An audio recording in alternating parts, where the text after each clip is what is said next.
pour juger d'une affaire. Il n'a pas cette qualité. Son rôle, c'est de faire la conciliation et d'arbitrer les conflits.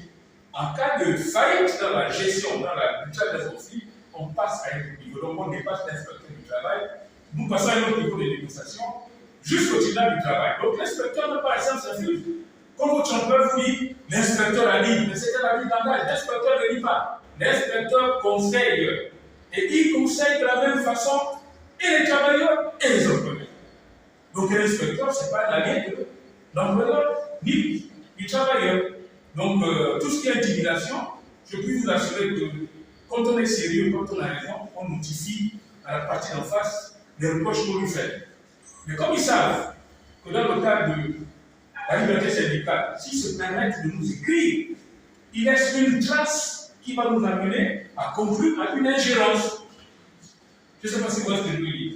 Voilà. Donc, ne vous laissez pas intimider par les comportements des employeurs. Je prendrai l'exemple, par exemple, de CETRAC. CETRAC, c'est une société. Nous avons également installé une section syndicale. Et la section syndicale trouve son essence dans l'interprétation des articles 37, 36 et 37. Dans le cas de la désignation des délégués syndicaux, la loi dit que les centrales syndicales et les fédérations ont le droit d'installer le désir des délégués syndicaux dans les entreprises. Mais on ne dit pas qu'ils doivent avoir obligatoirement des syndicats dans ces entreprises. Non, c'est parce qu'ils n'ont pas des syndicats dans ces entreprises qu'ils désignent des délégués du personnel par tranche de personnel. De 0 à 50 salariés, c'est un délégué syndical. Donc, à plus, on va jusqu'à 6 délégués syndicaux en fonction de la taille de l'entreprise. C'était l'installation de 2 sections syndicales nouvellement arrivées dans la centrale, notamment la section syndicale FETRAG, Conseil camerounais de chargement de CGC, et la FETRAG Affaires sociales. Donc nous avons fini l'installation officielle.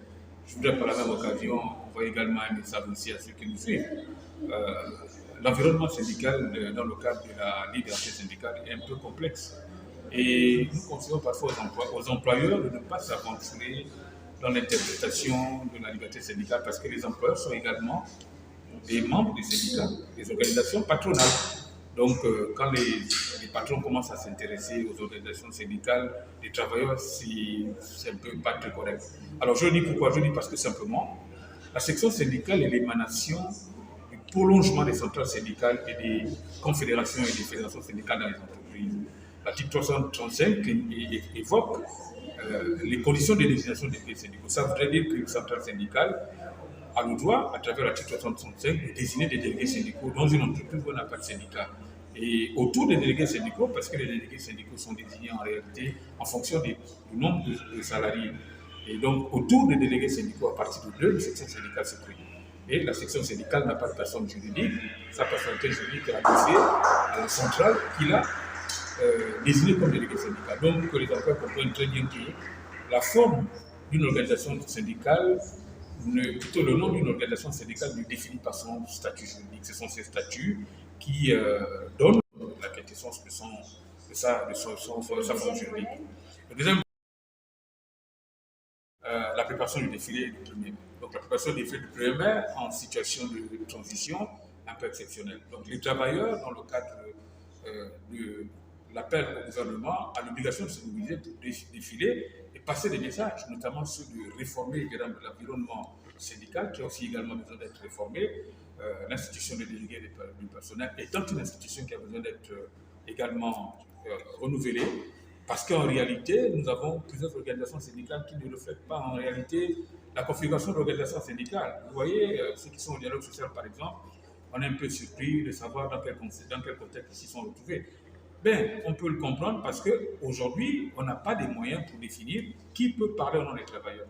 Pour parler au nom des travailleurs, il faut organiser les élections professionnelles. Et ce sont les élections professionnelles qui vont désigner qui est l'organisation la plus représentative. Et c'est le rôle de la FETRAG de fédérer tous les travailleurs pour que quand arrive le moment des élections professionnelles, c'est la mise parce que nous avons fédéré déjà la base. Après, tous les autres secteurs d'activité privée, publique, parapublique et informelle. Donc le deuxième point, c'était celui de la préparation de la fête, qu'elle soit belle. C'est d'abord la fête des travailleurs, ce n'est pas la fête des employeurs. Donc c'était ça le deuxième point. À ceux qui adhèrent, mais moi, en ce qui me concerne, je pense que dans la FETRAG, nous avons, sur l'ensemble des membres du bureau exécutif, nous avons une certaine expérience. Plusieurs d'entre nous ont participé à la rédaction du nouveau code du travail, donc c'est un argument qui rassure. Moi, par exemple, j'ai été le porte-parole des travailleurs dans le cadre de la réforme du code du travail. Nous avons une expertise qui fasse que les travailleurs nous choisissent parce que nous défendons les travailleurs assez efficacement. Nous avons déjà sauvé plusieurs travailleurs. Nous conseillons dans le sens de la protection. Et je pense que c'est un argument qui est de taille qui fait que les travailleurs choisissent de venir chez nous parce que nous ne sommes pas des alliés des employeurs. Nous sommes des partenaires sociaux qui sont véritablement des porte-parole des travailleurs, notamment des forces de proposition.